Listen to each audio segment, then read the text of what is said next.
사사기 16장 18절로 26절까지 말씀 찾아서 다시란 제목으로 은혜 나누기 원합니다. 자, 18절부터 한 절씩 교독해 나가겠습니다. 드릴라가 삼손의 진정을 다 토함을 보고 보내어 블레 사람의 방백들을 불러 가로되 삼손이 내게 진정을 토했으니 이제 한 번만 올라오라. 블레셋 방백들이 손에 은을 가지고 여인에게로 올라오니라. 드릴라가 삼손으로 자기 무릎을 베고 자게 하고 사람을 불러 그 머리털 7가락을 밀고 괴롭게 하여 본즉 그 힘이 없어졌더라. 드릴라가 가로되 삼손이여 블레셋 사람이 당신에게 미쳤나이다 하니 삼손이 잠을 깨매 이르기를 내가 전과 같이 나가서 몸을 떨치리라 하여도 여호와께서 이미 자기를 떠난 줄을 깨닫지 못하였더라. 블레셋 사람이 그를 잡아 그 눈을 빼고 끌고 가사에 내려가 놋줄로 매고 그로 옥중에서 맷돌을 돌리게 하였더라. 그의 머리털이 밀리운 후에 다시 자라기 시작하니라.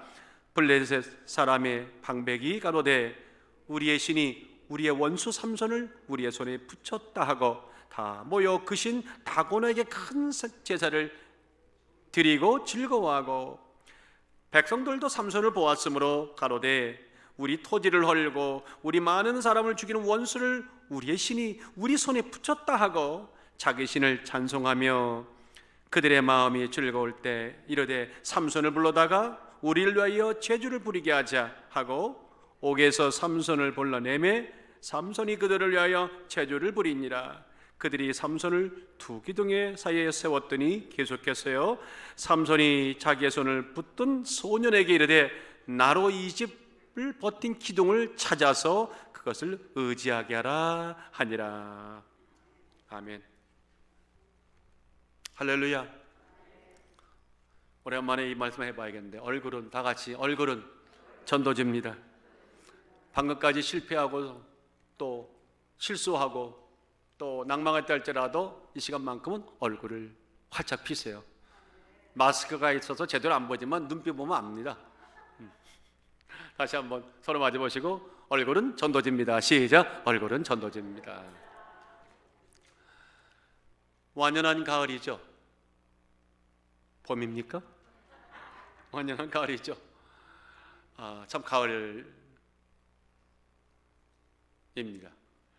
여러분들 아십니까? 가을마다 그 가을을 느끼게 하는 계절을 느끼게 하는 계절마다 계절을 느끼게 하는 소품들이 있어요. 가령 예를 든다면 봄에는 여러분 좋아하시는 봄나물, 봄동들이 봄을 느끼게 해요. 여름에는 뜨거운 열기와 때를 따라 쏟아부는 장대비가 여름의 소품들이고 겨울은 말할 것도 없이 하얗게 내리는 눈발들이 소복한 눈이 겨울을 느끼게 하는 소품이고 가을은 뭘까요? 네, 저는 향기라고 생각합니다. 다 같이 가을은 향기다. 가을에는 많은 향기가 있어요. 그래서 많은 사람들이 가을의 향기를 노래했는데 한국의 그 시인 김현승 씨가 가을의 향기라는 그 시를 줬어요. 거기에 이런 대목이 나옵니다. 남쪽에선 과서원의 임금은 능금 말하는 겁니다. 능금 열매, 임금이 익는 냄새. 서쪽에선 노을이 타는 냄새. 산 위에는 마른 풀의 향기, 들가엔 장미들이 시드는 향기. 보세요. 계속 향기가 있다는 거예요. 오늘 이 가을의 향기를 마음껏 향취하는 오늘 귀한 주일, 그 속에서 주님을 찬양하는 주일 아침 되시길 주의 이름으로 축원합니다. 여러분들 각 계절에만 향기가 있나요? 사람에게도 향기가 있죠. 아빠에는 아빠 향기가 있고 엄마는 엄마 향기가 있고 아들은 딸은 나름대로의 향기가 있어요. 근데 여러분 진짜 우리 향기는 어떤 향기일까요? 여기 나오실 때 뿌린 펄편 말고 나만의 향기 어떤 향기일까? 어떤 향기를 맡으면 어머니구나. 이 향기 맡으면 아버지네. 야, 이 향기 장로님이시네. 느낄 수 있는 향기들이 있지 않습니까? 누군가가 이렇게 말했어요. 사람은 꽃이다. 다 같이 사람은 꽃이다. 누구나 꽃입니다. 우리가 누군가를 알게 하는 빛깔과 향기가 있다는 겁니다. 왜? 꽃이기 때문에. 그래서 사람에게는요, 독특한 그 꽃에 걸맞는 향기가 있고 빛깔이 있는데, 그 빛깔 자체가 의미가 있기도 하지만 그 빛깔 속에 사람이 살아온 인생의 성적표가 언뜻 보이기 때문에, 그래서 사람의 향기는 향기가 아니라 그 사람의 살아온 생과 또한 미래를 가늠할 수 있어서 참으로 중요한 의미와 가치가 있다는 겁니다. 얼마나 품격 있게 살아왔는지, 얼마나 가치 있게 살아왔는지, 얼마나 의미 있게 살아왔는지, 그 모든 것을 드러내는 잣대가 바로 사람의 향기입니다. 이 향기라고 하는 것은 몸냄새가 아닙니다. 인격의 향기죠. 사람됨의 냄새죠. 그리스도인들에게는 신앙의 향기죠. 다 같이 신앙의 향기, 시작. 신앙의 향기. 그 신앙의 향기라고 하는 것은 예수의 냄새인 겁니다. 예수님을 영접하고 우리 안에 기쁨이 넘치는 참된 암, 참된 깨달음, 참된 암, 그리고 참된 소망, 그 냄새, 그 향기가 신앙의 향기죠. 그 속에는 반드시 예수 그리스도가 계셔야 됩니다. 오늘 여러분들에게서 저에게서 그런 향기가 넘쳐나기를 주의 이름으로 축원합니다. 그렇다면 구체적으로 그리스도의 향기, 인격의 향기, 사람됨의 향기, 믿음의 향기는 어떤 것일까? 그 구체적인 내용을 좀 알고 싶습니다. 그래서 오늘 본문이 그런 면에서는 굉장히 중요합니다. 왜냐하면 이 짧은 본문 사건 하나 속에 우리 그리스도인들이 바라야 될, 또한 맡아야 될 그런 향기가 어떤 것인지 그 내용이 구체적으로 나와 있습니다. 오늘 그 내용을 함께 나누면서 은혜 나누시는 오늘 이 아침 되시기를 주의 이름으로 축원합니다. 자, 본문의 내용은 여러분 보신 바와 같이 이스라엘의 12사사 가운데 가장 마지막 사사가 누구였을까요? 삼손이었죠.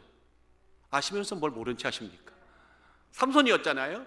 그 삼손이 마지막 사사였는데, 근데 특이한 것은 이 삼손에 대한 기록이 참 어마어마합니다. 자, 삼손 하면 딱 떠오르는 게 나실인이죠. 날 때부터 나실인, 하나님께 바쳐진 사람이요. 그런데 그 나실인인 삼손이 커서 장성하여 결혼을 했는데, 하나님이 원하는 믿음의 여인과 결혼했나요? 이방인 여인과 결혼했나요? 그렇죠. 너무 잘 아십니다. 블레셋 여인과 결혼했습니다. 그 결혼이 원만했습니까? 원만치 않았습니다. 처음부터 달그덕달그덕 문제가 많았습니다. 역경이 왔습니다. 고난이 왔습니다.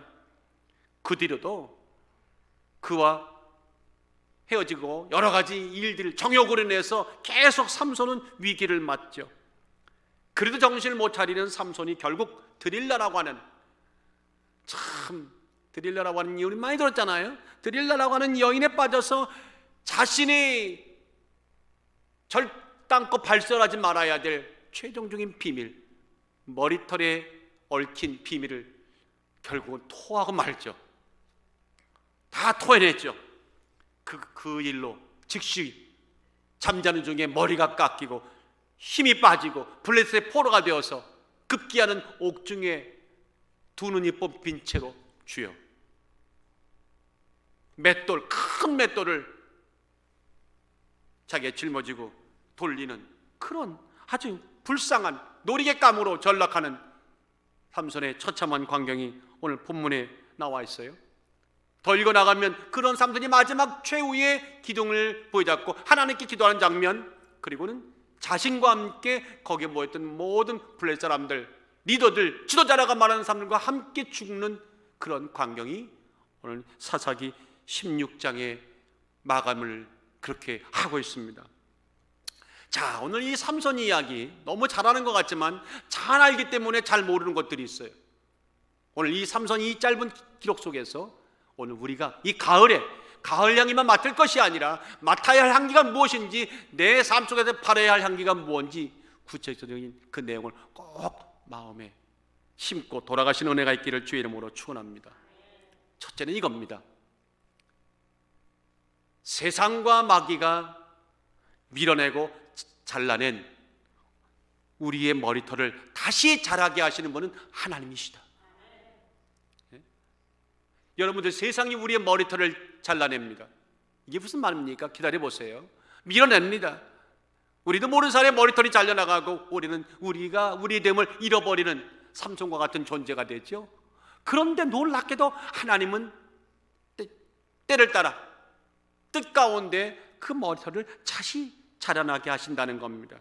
우리의 실수와 부주의와 불순종이 불러오는 암울한 환경과 상황과 역경 속에서도 다시 기회를 주시는 분은 오직 하나님이십니다. 보란듯이 일으켜 세우시는 분은 하나님이십니다. 그래서 오늘 제목이 뭐예요? 다시입니다. 다시마가 아닙니다. 다시입니다. 다 같이 다시 시작. 다시. 믿음이 있다고 하는 것, 참다운 알을 알았다고 하는 것, 그 깨달음이라고 하는 것은 바로 이겁니다.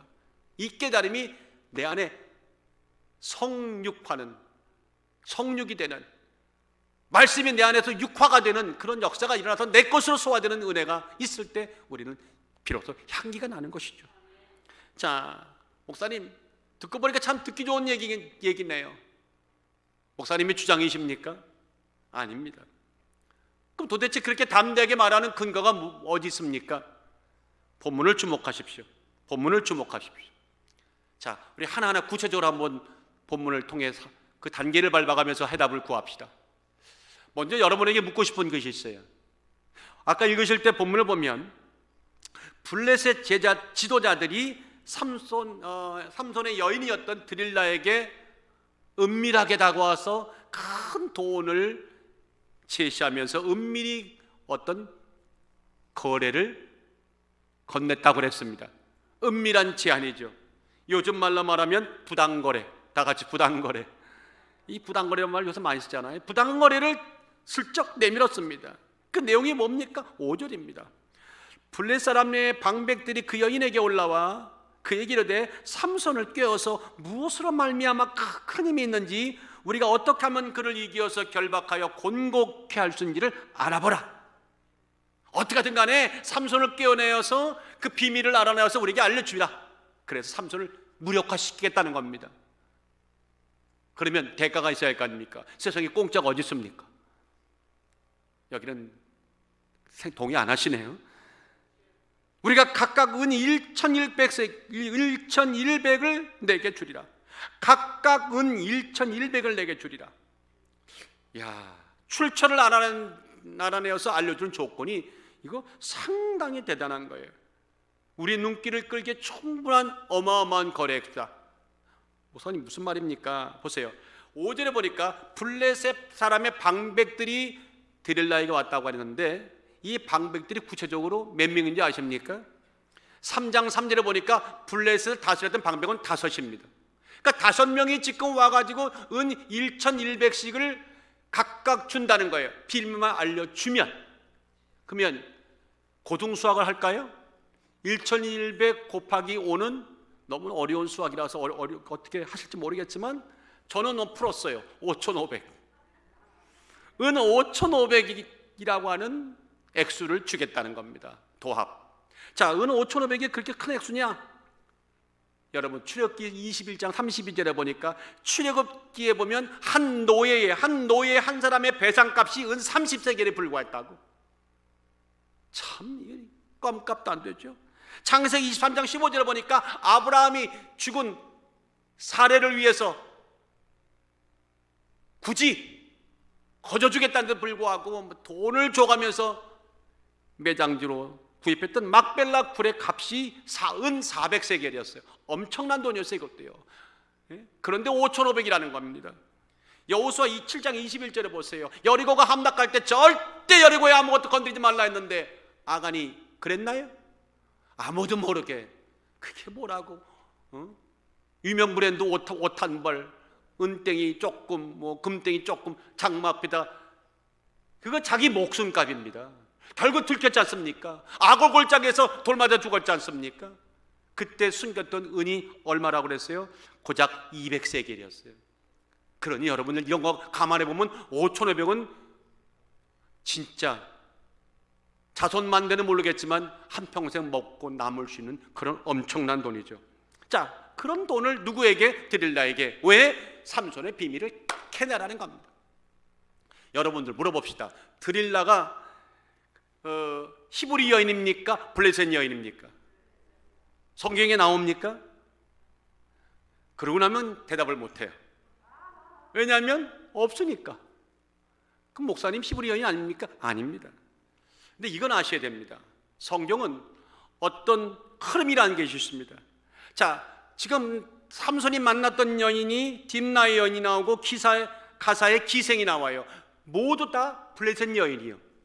그래서 성경은 굳이 들릴라가 블레셋 여인이라고 굳이 다시 말을 얹지 않는 겁니다. 그냥 그 패턴을 쫓아서 묵언 중에 그렇지만 그 여인 틀림없이 어떤 여인? 블레셋 여인 맞습니다. 이렇게 말하는 거죠. 자, 이 블레셋 여인입니다. 그런데 이 드릴라가요, 신기하게도 삼손이 그동안에 정을 나눴던 모든 여인들의 이름은 전혀 누구라고 거명이 안 나오는데 드릴라만 이름이 나와요. 유독 그 말은 뭐예요? 그만큼 그 여인이 삼손의 일생에 있어서 인생에 있어서 굉장히 중요한 인물이었다는 거죠. 이해가 되시면 아멘. 뗄 수 없는, 결코 분리될 수 없는 여인이었다는 겁니다. 그런데 신기한 게도 여러분들, 삼손과 드릴라의 이름이 굉장히 아이러니하게도 대조적이 돼요. 드릴라는 다 같이 밤의 여인. 굉장히 좀 이상하게 들리죠? 밤의 여인. 그러면 삼손은 뭐예요? 태양의 아들. 참 작은 태양, 태양의 아들, 태양의 사람이라는 뜻이에요. 참 밤의 여인과 태양의 사람이 만나는 거예요. 참 뭔가 좀 느낌이 팍 오지 않습니까? 물어봅시다. 태양의 사람과 태양의 아들과 밤의 여인이 만났을 때 결과는 누가 이겼을까요? 밤의 여인이 이겼을까요? 태양의 아들이 이겼을까요? 그렇죠. 밤의 여인이 이겼습니다. 삼손은 정말 자기 이름대로 작은 태양, 민족의 태양이 됐을까요? 태양은커녕 쪽박도 못 찼음. 성경을 보면 태양이 밤과 만나면, 밤과 태양이 만나면 밤이 이긴다는 거예요. 누구의 경우는? 삼손의 경우는 그랬다는 겁니다. 이 두 사람의 이름에서 엇갈리는 운명의 어떤 강한 기운, 암시가 확 느껴지지 않습니까? 마치 드라마 한 편 보는 것 같지 않습니까? 자, 그런데 이 드릴라가 어떻게 삼손을 무너뜨리는 그 과정을 보면 참 집요하기 짝이 없는 여인입니다. 굉장히 교활하기 짝이 없는 여인입니다. 어쩌다가 이런 여인을 만났을까? 참 한심하기 짝이 없는데요. 드릴라가요, 그에게 거래를 받고 작정을 하고 작심을 하고 삼손의 이제 비밀을 캐기에 달려들었는데, 야, 그를 그렇게 달려들어가지고 온갖 술수, 온갖 방법을 통해 가지고 얼마나 집요하게 들들 볶았으면, 여러분 16절에 삼손이 뭐라고 그의 마음을 이 사사기 저자를 통해 기록됐냐면 이렇게 기록됐어요. 날마다 그 말로 그를 재촉하여 졸음에 삼손의 마음이 변내야 다 같이 죽을 지경이라. 시작. 죽을 지경이라. 나는 이 말이요 100% 와닿았어요. 우리 남편들은 이 말 참 1000% 1000% 날이 갈수록 느껴지지 않아요? 아내가 조르기 시작할, 재촉할 때 이길 남자가 있어요, 없어요? 장로님, 우리는 없어요. 안 되더라고 이게. 그러니 드릴라는 얼마나 했으면 죽을 지경이라는 거예요. 참 그 생각하면 여기 계신 우리 아내들은 굉장히 점잖으신 분들이요, 참 감사합니다. 얼마나 집요하게 물고 늘어졌으면 죽을 지경이라는 말이 나왔을까요? 온갖 계략 수법으로 삼손을 몰아갔죠. 그냥 들었다 놨다 그냥 갖고 노는 겁니다. 나중에는 안 되다 싶으니까 결국 다 이실직고 했잖아요. 백기투항했잖아요. 그래, 당신에게 내가 다 털어놓고 나 편안히 당신 품에서 이제 조용히 처분만 바랄래. 참 안타까운 삼손의 모습입니다. 그리고는 17절에 보니까 만일 내 머리가 밀리면 내 힘이 내게 떠나가고 나는 약해져서 다른 사람과 같으리라. 절대 평생 발설하지 말아야 할 이야기를 결국은 이야기하고 말았습니다. 그날 밤 드릴라는 그 비밀을 알자마자 얼른 방백들에게 야, 돈 갖고 와라. 이 비밀을 알았다. 그리고는 이제까지 사랑한다면서 그 많은 관계 속에서 당신밖에 없다고 말하는 삼손의 머리카락을 여지없이 그날 밤에 밀어버렸죠. 근데 여러분들, 삼손이 그 머리카락이 잘릴 때도 삼손은 알고 있었을까요? 눈치챘을까요? 느끼고 있었을까요? 전혀 못 느꼈다는 거예요. 19절에 보세요. 괴력이 사라질 때까지 아무것도 몰랐다는 겁니다. 드릴라가 삼손으로 자기 무릎을 베고 자게 하고 사람을 불러 그 머리털 7가락을 밀고 괴롭게 하여 본즉 그 힘이 없어졌더라. 참 여성이 갑자기 무서워지는 순간이에요. 세상에 누구를 믿을 사람이 있을까? 근데 이 드릴라가요, 너무너무 강교한 거 있죠. 얼마나 강교하냐면, 자, 머리카락을 다 밀었어요. 근데 진짜 힘이 사라진지 아닌지를 확인해 봐야 할 거 아니에요. 그렇잖아요. 근데 만약에 잘랐다가 힘이 그대로 있으면 진짜 큰일 나는 거 아닙니까? 그러니까 갑자기 아무것도 모르고 잠자는 삼손에게 블레 사람이 와 딱 소리를 치는 거예요. 그 블레 자다가 아닌 밤에 옹도 깨라고 얼른 삼손이 일어나가지고 누가 왔다고 하고는 움직여 보니까 힘이 나와요, 안 나와요? 없어진 거예요. 참, 삼손의 반응을 살펴보기 위해서 주도면밀하게 마지막까지 삼손에서 힘이 떠나간 것을 확인하려고 하는 이 드릴라의 이 무서운 자태가 진짜 설교를 하는 지금 이 순간도 소름이 끼칠 정도입니다. 먹히느냐 먹느냐 먹히느냐 영적인 전쟁터가 이와 같다는 거예요. 여러분들, 오늘도 세상에 나가면 드릴라들이 많아요. 많은 드릴라들이 있어요. 그리고 말하죠. 내 무릎에 와서 평안히 오늘 밤을 평안히 쉬지. 팬데믹 속에서 얼마나 지치고 힘들었냐. 내 무릎에 평안히 쉬어. 여러분들이 머리를 눕히는 순간 내일 아침에는 이 밤이 나가기 전에 여러분들은 모든 것을 잃게 될 것입니다. 먹히느냐 먹느냐 이 영적인 전쟁에서 일주일 동안 매 순간순간 내 남은 생애 동안에 매일 승리하시기를 예수님의 이름으로 축원합니다.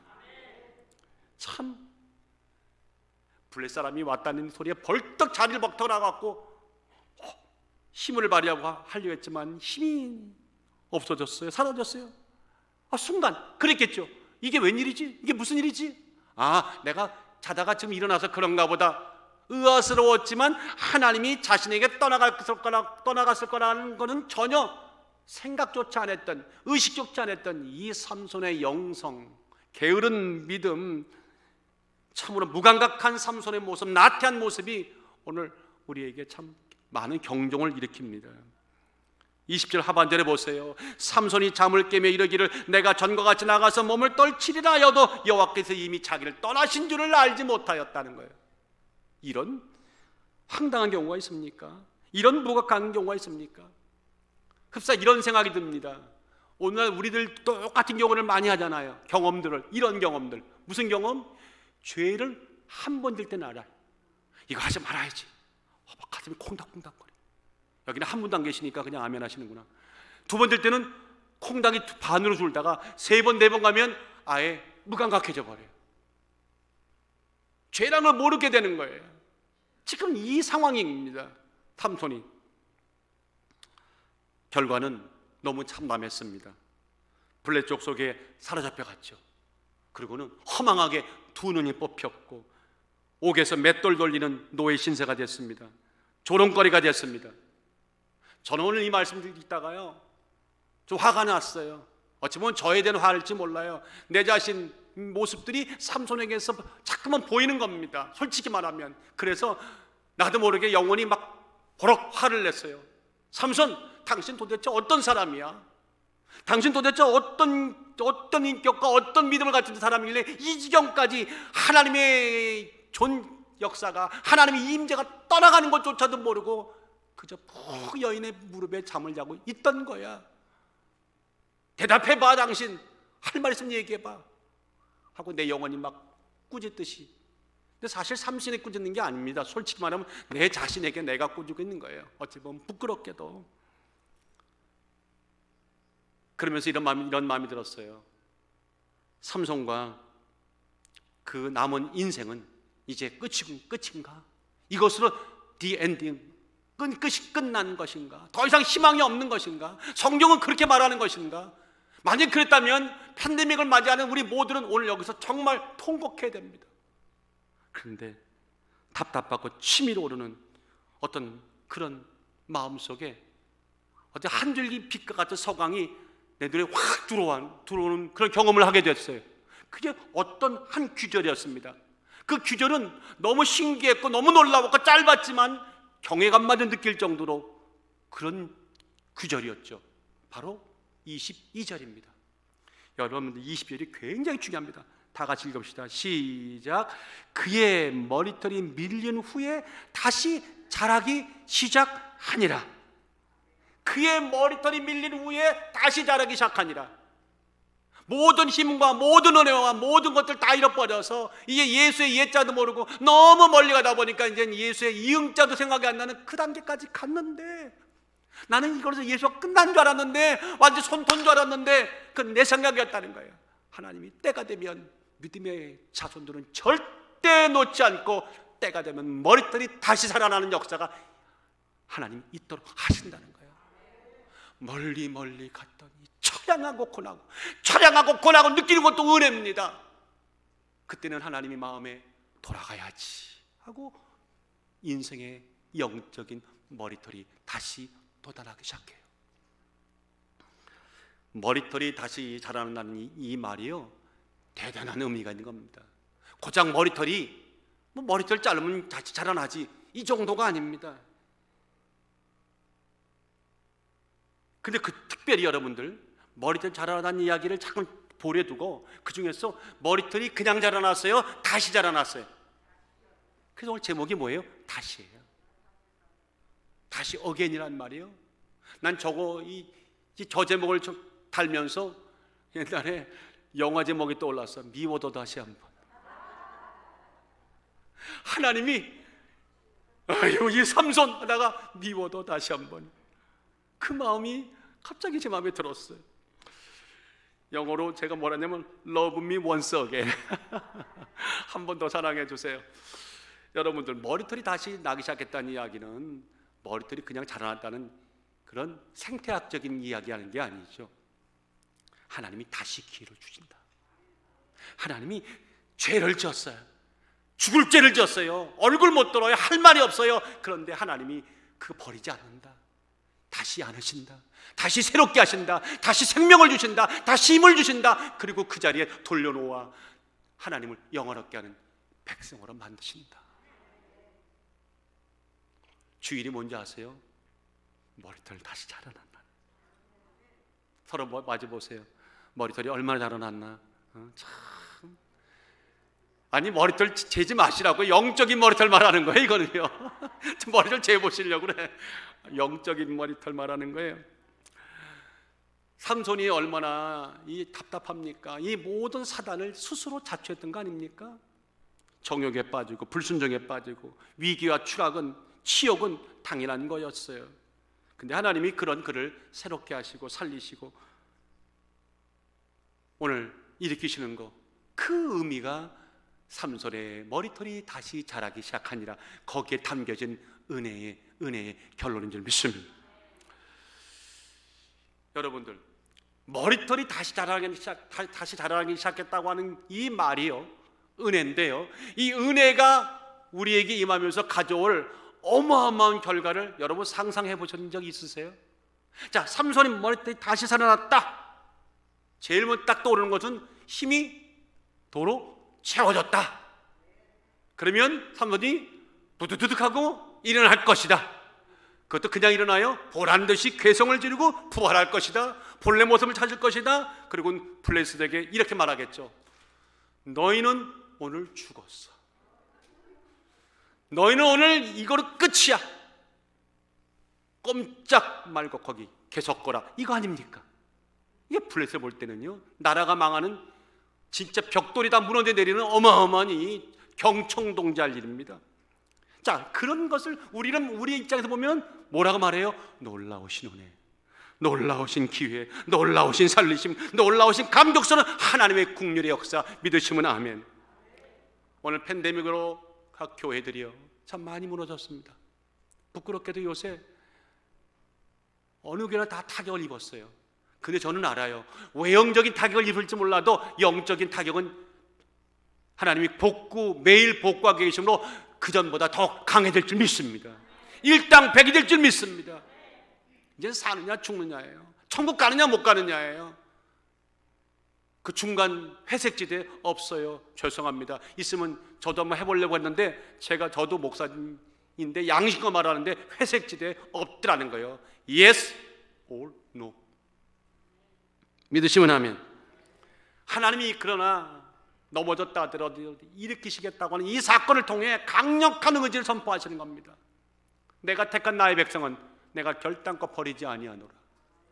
내가 꽉 잡아서 내가 원하는 방법으로 훈련시켜 내 사람 만들어 쓰리라. 오늘 자녀들이 아니 내 자신이 주변 내가 사랑하는 사람이 아주 영적으로 우리가 원하는 그 단계까지 이르지 않았다고 낙심하지 마세요. 선을 행하다 낙심하지 말지 때가 이르면 반드시 거두리라. 못난 삼손을 향한 하나님의 은혜는 그러므로 성경은 말합니다. 아직 끝나지 않았다. 결코 끝나지 않는다. 영원토록 끝나지 않는다. 끝나지 아니한다. 유효하다. 나같이 유효하다. 시작. 유효하다. 유효하다. 삼손이 유효하면 내가 유효한 거고 여러분이 유효한 겁니다. 내가 내 자신을 실망해서 낭망하고 좌절하기 전에 먼저 하나님 은혜 앞에 부복하고 받아서 그 은혜의 시각으로 다시 한번 나를 보면 나는 이룰 수 있다는 거예요. 하나님은 예전이나 지금이나 기회를 주시는 좋으신 하늘아버지. 제가 늘 말씀드리잖아요. 하늘아버지는 아버지 역할을 너무 잘하시는 분이야. 그 역할 못한다고 여러분들 걱정하지 마세요. 못하실까? 안 하실까? 그것 때문에 잠 못 주무시면 여러분 바보예요.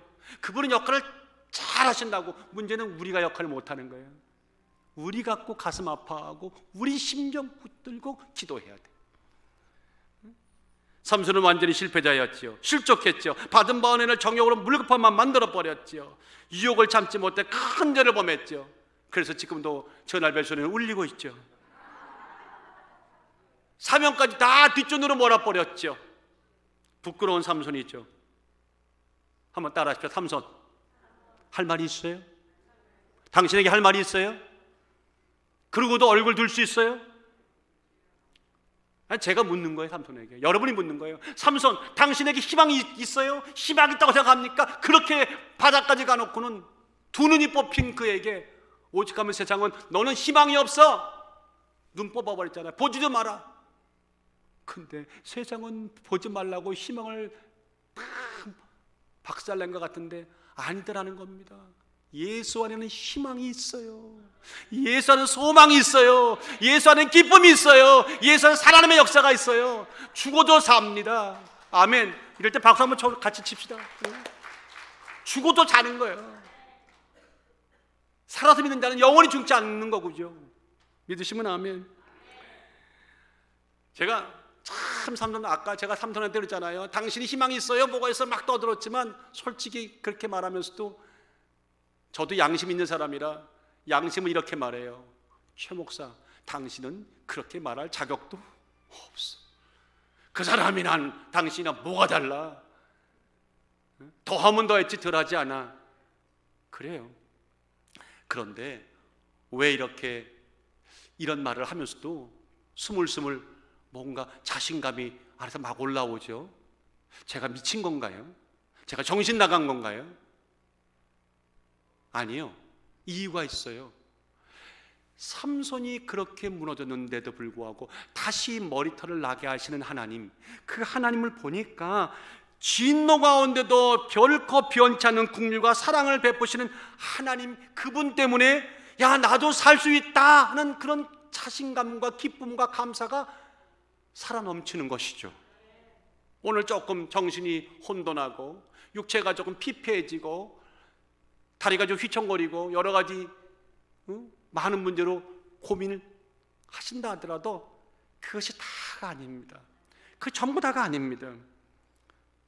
아직도 머리털은 변함없이 다시 나고 있다. 잘 자라고 있다. 이제 주눅 들어서 움츠렸던 어깨를 활짝 펴고 우리 하나님을 바라봅시다. 하나님을 찬양합시다. 그리고 기도들을 놓지 말지어다. 여러분들 시편 55편에 뭐라고 말합니까? 악인은 그 길을, 불의한 자는 그 생각을 버리고 여호와께 돌아오라. 돌아와. 그리하면 그가 긍휼히 여기리라. 괜찮아. 복음은 괜찮아라는 소리잖아요. 괜찮아. 우리 하나님께 나오라. 그가 널리 용서하시리라. 아멘. 이사야 60장 19절에 말씀합니다. 다시는 낮의 해가 내 빛이 되지 아니하며 달도 내게 빛을 비추지 아니할 것이요. 그럼 누가 빛이 되느냐? 오직 여호와가 내게 영영한 빛이 되며 하나님이 내 영광이 되리니. 아멘. 저는 이번에 말씀을 준비하면서 아주 오래전에 들었던 그 여러분 잘 아시는 시가 떠올랐어요. 메리 스테븐슨이 여류신이 썼던 모래 위에 새겨진 발자국 아시죠? 뭐 그림 같은 거 쌓여 있잖아요. Footprint on the sand. 뭔지 아실 거예요. 언제 들어도 참 감동적이고 오늘 이 본문의 말씀에 딱 맞는 시예요. 우리 다 아는 거지만 한번 다시 한번 음미해 봅시다. 어느 날 밤 나는 꿈을 꾸었네. 하늘을 가로질러 문득 지나온 삶의 순간들이 번개처럼 지나가는 그런 꿈이었네.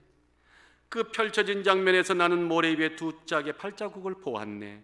한 짝은 내 발자국, 또 한 짝은 주님의 발자국. 생의 마지막 순간 내 앞에 펼쳐진 장면, 그때 나는 모래 위에 발자국을 보았네. 내 삶의 무수한 길에 오직 한 짝의 발자국만이 찍혀 있음을 나는 충격적인 마음으로 보았네. 그때가 내 삶의 가장 침울하고 슬플 때였음을 알았네. 나는 의아해서 주님께 이렇게 물었지. 주님이 늘 말씀하시지 않으셨습니까? 내가 나를 따르기로 결심하면 늘 너와 함께 걸을 거야. 그렇게 말씀하지 않았습니까? 근데 왜 주님 한 짝의 발자국만 찍혀 있습니까? 그때가 내가 가장 어렵고 힘들 때였습니다. 주님은 왜 내가 주님을 그토록 필요로 할 때 저를 떠나가시고 혼자 걷게 하셨습니까? 도무지 납득이 안 갑니다. 이해가 안 됩니다. 그때 주님이 지그시 미소 지며 말씀하셨죠. 사랑하는 내 아들아, 딸아, 나는 너를 사랑하고 한 번도 너를 결코 떠난 적이 없었어. 시험과 역경과 고난으로 내가 고통스러워할 때 너는 오직 한 짝의 발자국만 보지 않았느냐? 그 발자국은 내 것이 아니라 내가 너를 업고 걸어갔던 바로 내 발자국이었단다. 아멘. 참 언제 들어도요 아멘입니다. 언제 들어도 감사합니다. 언제 들어도 영광입니다. 이 시를 지었던 스티븐슨 여류시인이 그냥 끄적끄적 지은 시가 아니죠. 신명기 1장의 30절 31절을 읽다가 받은 그 감동을 자기 고백으로 옮긴 시죠. 성경에 이렇게 써 있었습니다. 너희 앞서 행하시는 너희 하나님 여호와께서 애굽에서 너희를 위하여 너희 목전에서 모든 일을 행하신 것 같이 이제도 너희를 위하여 싸우실 것이며 광야에서도 너희가 당하였거니와 사람이 자기 아들을 아는 것 같이 너희 하나님 여호와께서 너희 행로 중에 너희를 나누사 이곳까지 이르게 하셨느니라. 이 시가 그 연에게는요 너무나 감사했던 거예요. 그래서 감격의 시를 모래 위의 발자국이라는 시를 지은 것이죠. 정말 오늘 이 말씀을 묵상하면서 저는 계속 삼손 얘기를 하고 있었지만 점점 삼손 얘기가 아니라 제 얘기가 되고 제 고백이 되고 제 회심이 되더라고요. 제 회개가 되더라고요. 말은 믿는다고 말했지만 얼마나 하나님 품을 떠난 적이 많았어. 하나님 주여 찾았지만 결정적인 순간에는 방식에서는 하나님을 찾지 않고 사람을 찾았고 세상으로 나갈 때가, 멀리 갈 때가 얼마나 많았어. 그래, 저 세상에 숨으면, 저 세상에 저 들을 내가 베어주는 그 잔잔한 무릎에 내 고개를 기울이고 누울 수만 있다면 난 평안한 잠을 잘 수 있을 거야. 그래서 들이 같은 존재를 찾았죠. 그것이 돈이든 명예든 권세든 경험이든 학력이든 배경이든. 그랬나요? 그래서 그렇게 평안하셨습니까? 우리가 평안했습니까? No, 그렇지 않았어요. 돌아오는 것은 늘 낙담, 헛수고, 배신, 슬픔뿐이었어요. 그래서 이 모든 일을 겪으면서 우리는 점점 이제 마음에 하나가 각인되어 갑니다. 믿을 분은 오직 하나님뿐이야. 믿을 자는 오직 예수님 한 분뿐이야. 의지할 분은 오직 성령 하나님 한 분뿐이야. 삼손처럼 세상 사람들이 조롱거리가 되어 영적인 눈까지 뽑힌 채 갈 바를 모를 때도 하나님은 결단코 버리지 아니하신다. 그들이 조롱할 때 내 아들의 수치를 그냥 버려두시고, 그래 너는 버린 자식이야 라고 했던 것이 아니라 그 와중에도 그도 모르는 사이에 머리털을 밀려진 아무것도 없는 이 벌드 해야 속에서 하나님의 은혜의 가락을 하나하나 올리신다. 사랑하는 여러분들, 오늘 이 참된 바른 알과 깨달음을 결단코 버리지 마시고 오늘 아멘으로 심장에다가 박아놓으시기를 예수의 이름으로 축원합니다. 어떤 향기를, 어떤 깨달음의 향기를, 어떤 삶의 향기를 우리가 풍겨야 될까요? 내 안에 담아야 될까요? 이 두 번째는 이겁니다. 하나님은 참 감사하게도 하나님은요, 때를 따라 우리를 둘러싼 수많은 대적의 눈을 가리시는 분이시다. 하나님이 좋아하시는 것이 때를 따라 술래잡기 좋아하셔요. 번쩍번쩍 눈을 부라리 뜨고 우리를 째려보고 우리를 윽박지르는 세상의 마귀의 그 어마어마한 부리부리한 눈을 주님께서 때를 따라 가려주시더라는 거예요. 그래서 우리를 보호하시더라는 겁니다. 완벽하게 보호하시더라는 겁니다. 이런 특별한 가리움, 특별한 덮음의 은총이 오늘 우리를 살게 하고 우리를 회복시키시고, 이 시간, 바로 이 말씀을 듣는 가정이나 이 교회나 아니면 또 제3곳에서 어떤 장소일지라도 하나님은 지금 여러분 마음 옆에 계신다는 겁니다. 내가 보지 말아야 될 것, 봐서는 안 될 것들을 하나님이 내 눈도 가려주시지만 죄를 지어서 어찌할 바를 모르는, 그래서 이 힘도 없는, 꼼짝도 못하는데 수많은 번쩍번쩍 밤에 여러분들 길을 잃어버린 나그네가 지쳐있을 때 저기서 불 것 같은 농자가 막 보여요. 뭐예요? 늑대 아닙니까? 야, 먹잇감이 왔다고 달려들려 수많은 그 초롱초롱한 그 어마어마한 무시무시한 장면, 그런 흡사그런 장면이 영적인 전쟁터인데 그때 하나님은 어디를 감히 하고 그들 눈을 가리시더라는 거예요. 제가 이렇게 말하는 이유가 있습니다. 한번 물어봅시다. 저는 오늘 본문을 읽다가 저 나름대로 의문점이 생겼는데 같이 한번 여러분들도 그런 마음을 가졌나, 혹시 그런 생각을 갖고 계시지 않는가 한번 묻고 싶었어요. 무슨 거냐면, 자, 분명히 삼손의 머리털이 다시 자라나기 시작했죠. 아멘. 그런데 왜 그런 사실을 블레셋 사람들이 몰랐느냐는 겁니다. 분명히 머리털이 자라나는 것을 보았을 텐데 왜 그것을 직시하지 않았을까? 왜 인정하지 않았을까? 아니면 보고도 왜 모른 채 했을까? 저는 이게 아주 금식 의문이었어요. 분명히 머리털을 자라는 것을 보았으면 얼른 상부에다 보고해서 다시 머리털을 잘라버리든지 해야지요. 방법도 취하지 않고 그냥 내깔에 뒀어요. 개의치 않았다는 거예요. 이게 우연입니까? 필경이죠. 필경입니다. 삼손의 머리털이 자라나기 시작했어 하는 건 관심도 없고, 도리어 엉뚱한 데서 그들은 시간을 보내고 엉뚱한 곳에서 그는 온 모든 것을 힘을 쏟아놨어요. 그게 뭔지 아십니까? 아이러니하게도 23절, 24절이에요.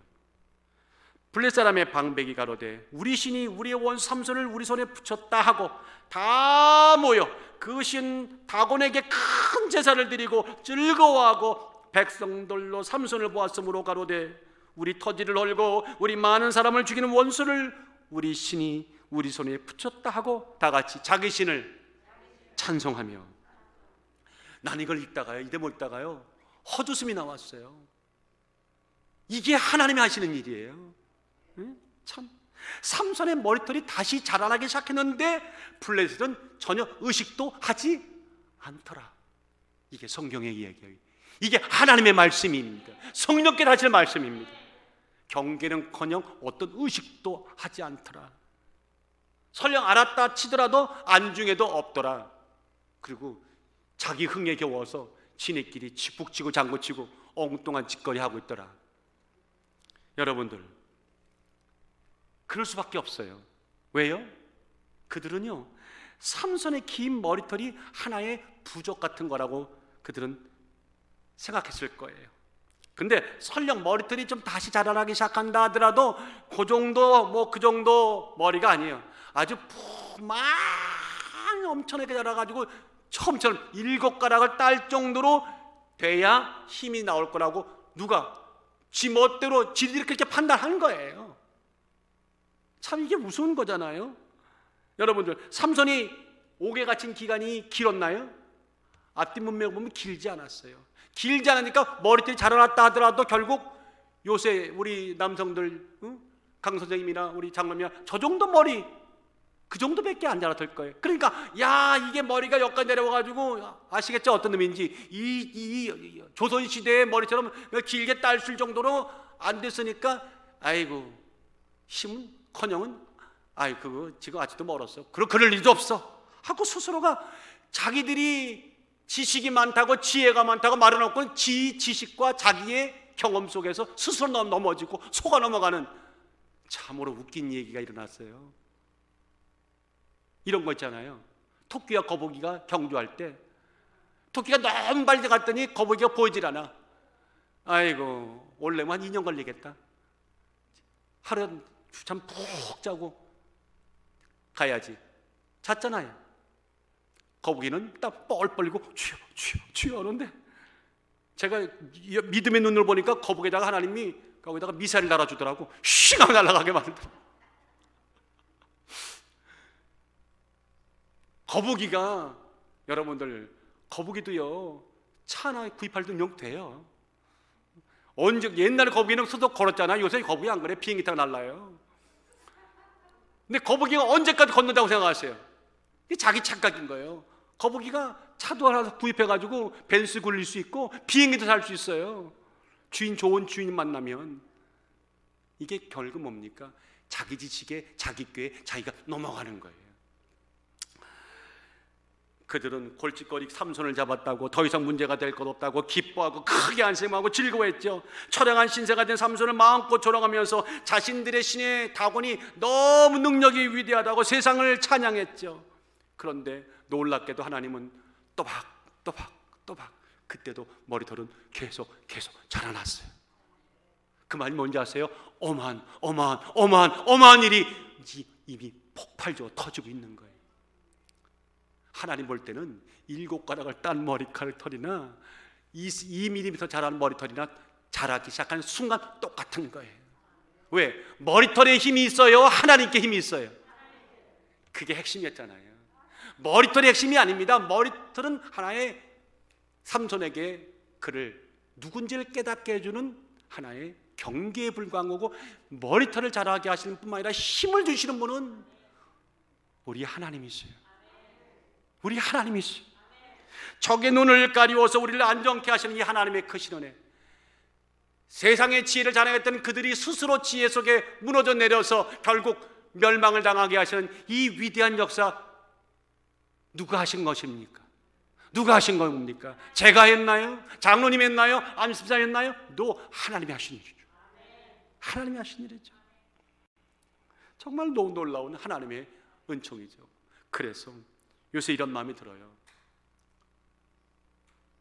내가 다 노출돼서 가장 절대절명의 위기에 온다 할지라도 믿음만 갖고 있다면 하나님이 뻔히 세상이 나를 보고 있어도 나를 발견하지 못할 것이다. 지금 여러분들 제가 보이면 아멘 하시지 마시고 안 보이면 아멘 하십시오. 안 보여야 된다고 난 기도하고 있습니다. 안 보이시죠? 아멘. 아름다운 게 같더니 요새 목사가 그냥 장난을 치고 있더라고. 그게 아니라 이를테면 그런 마음으로 하나님 내가 보여주면 안 됩니다가 말하는 그 위기의 상황이라면 진짜 하나님은 안 보이게 하실 수 있다는 이런 확신과 믿음이 우리에게 있어야 된다는 겁니다. 삼손을 덮은 하나님의 은총은 오늘도 유효하시고 지금도 우리를 덮으십니다. 매 순간 마귀가 쏘아대는 수많은 불로 화살에서 우리를 완벽하게 보호하고 계시죠. 근데 참 신기하게도요, 이게 삼손에게만 있는 게 아니더라고. 구약에 보니까요, 종종 하나님이 원수의 눈을 가려버린 경험들이 너무 많았어요. 예를 들어 드릴까요? 출애굽기 24장에 보세요. 바로와 그를 쫓는 그 엄청난 아주 그냥 용맹한 용사들과 병거 600성을 가지고 이스라엘 백성들을 놓아줬더니, 어쩔 수 없이 놓아줬더니 그건 아니지, 내가 못 먹어도 다 죽여버리겠어, 어디를 탈출을 해 하고 쫓아왔죠. 자, 앞에는 홍해고 뒤는 바로의 군대가 왔을 때 마지막 순간 이제 다 죽었다가 말았을 때 하나님이 하신 일이 뭔지 아세요? 출애굽기 14장 19절에 보니까 이스라엘 진 앞에 행하던 하나님의 사자가 옮겨 그 뒤로 행하며 구름 기둥도 앞에서 그 뒤로 옮겨 애굽진과 이스라엘 진 사이로 서니 저편은 구름과 흑암이 있고, 저편은 어느 편? 바로 편. 구름과 흑암이 있으니 보여요, 안 보여요? 와, 확실하게 안 보이게 하시는 거예요. 하나님이 이렇게 하시는 분이에요. 이 정도가 아닙니다. 열왕기하 6장에 보세요. 엘리사를 잡으려고 아람 왕이 수많은 병사와 군사와 말과 병거를 가지고 도단성을 에워쌌지 않습니까? 게하시가 아침에 일어나서 그걸 보고는 아연질색해가지고 막 난리를 치는데 하나님이 그의 눈을 떠서 보니까 불병과 하나님의 그 불병거들이 쫙 성을 호위하는 것을 보았잖아요. 그 다음에 어떤 일이 벌어졌어요? 엘리사가 하나님께 기도했죠. 하나님, 저들의 눈을 어둡게 해주세요, 멀게 해주세요. 놀랍게도 그 순간에 그 수많은 사람들이 눈이 안 보이는 거예요. 그랬더니 엘리사가 성문을 열고 나가가지고는 그들에게 눈이 안 보이시는군요, 제가 좋은 길로 인도해드릴게, 나를 쫓아오시오 하고 그 수많은 사람들을 내가 혼자 상상하는 거예요.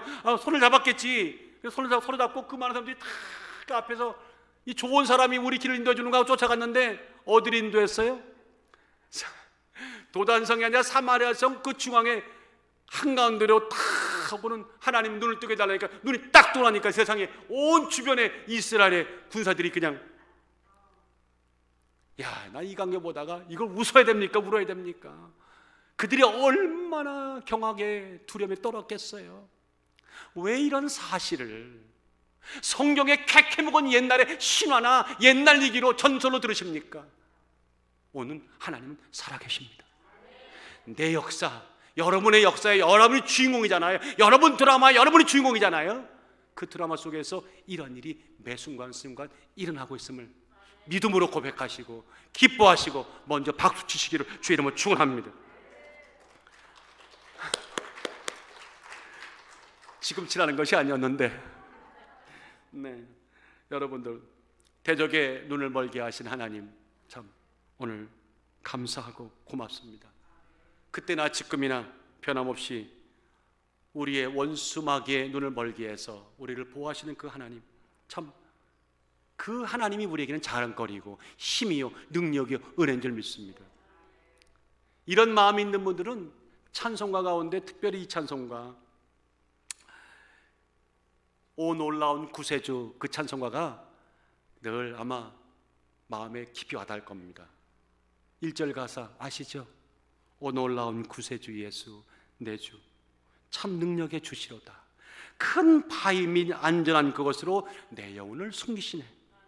메마른 땅을 종일 걸어가도 나 피곤치 아니하며 저 위험한 곳 내가 이를 때면 큰 바위에 숨기시고 주 손으로 덮으시네. 증량 못할 은혜로 채우시며, 다 같이 성령의 늘 성령에 감아주 큰 기쁨 주님을 큰 기쁨 중 주님을 찬양토록 내 믿음을 도우시네. 메마른 땅을 종일 걸어가도 나 피곤치 아니하며 저 위 내가 이를 때면 큰 바위에 숨기시고 주 손으로 덮으시네. Cover me there with His beacon. 나를 크게 덮으신다는 것. 사랑하는 여러분들, 이 결론을 내십시다. 그리스도를 본받아라고 하는 유명한 책 있죠. 고전입니다. 토마스 아 캠피스가 지은 책인데 거기에 이런 대목이 나와요. 그리스도인은 십자가에서 도망칠 수? 여러분은 결론 냈어요. 도망칠 수 없다. 십자가를 피한다면 그 사람은 이미 그리스도를 따르는 자가 아니다. 그리스도인은 밖으로 도망을 쳐도 거기에 뭐가 있고? 십자가가 있고, 안으로 숨어도 거기에 뭐가 있고? 십자가가 있음을 알게 될 것이다. 여러분들 아멘 하셨습니다. 아멘 하셨습니다. 아멘 하시고도 어떤 분들은 그런 마음을 갖죠. 피할 수만 있다면 십자가는 괴로운 거니까 피하고 싶어, 외면하고 싶어, 등지고 싶어. 그런데 십자가의 내용은 시간이 많이 가니까 말씀 안 드릴게요. 십자가가 저주입니까? 십자가가 고통입니까? 아니죠. 십자가는 피할 만한 것도 아니고 피할 수 있는 것도 아니고 피할 대상도 아니고 도리어 십자가는 우리가 가야 할 축복의 길인 것이죠. 가야 할 목적이요 능력인 것이죠. 아멘하고 적극적으로 안고 꽉 부여잡고 잡을 수만 있다면 부여잡고 안고 이고 가야 되는 은혜죠. 십자가로 가는 길은 천국으로 가는 길입니다. 더하기로 가는 인생은 영원한 미래를 주는 인생, 십자가 더하기가 되는 것이죠. 그런 분들에게 그런 인생이라면, 그런 그리스도다운 그리스도의 삶이라면 반드시 향기는 바른 깨달음과 바른 알문을 통해 영원토록 우리가 든든히 설 수 있는 힘과 은혜 안에 다시 서야 되는 것입니다. 오늘 성경은 말합니다. 세상과 마귀가 밀어내고 잘라낸 머리털, 그래서 힘을 잃었다 할지라도 두려워하지 말라. 하나님은 다시 자라나게 하게 하신다. 비록 우리가 실수했고 부주의했고 불순종했다 할지라도, 그래서 아무나 환경과 역경과 고난이 왔다 할지라도 하나님은 반드시 다시 기회를 주십니다. 우리가 해야 할 말은 감사합니다와 아멘뿐입니다. 그런 우리에게 또 두 번째로 주시는 것은, 하나님은 그런 자들에게 수많은 대적의 눈을 언제든지 가리심으로 우리를 오늘도 안정케 하십니다. 특별한 가려움과 은총의 덮음을 통해 10월달을 아주 멋지고 은혜롭게 승리합시다. 가는 곳마다 향기를 바라십시오. 세상의 향기 고만 중지, 더 이상 거부합니다. 예수의 향기, 살아나는 향기, 부활의 향기, 영광의 향기 다시 한번 회복되는 은혜가 있기를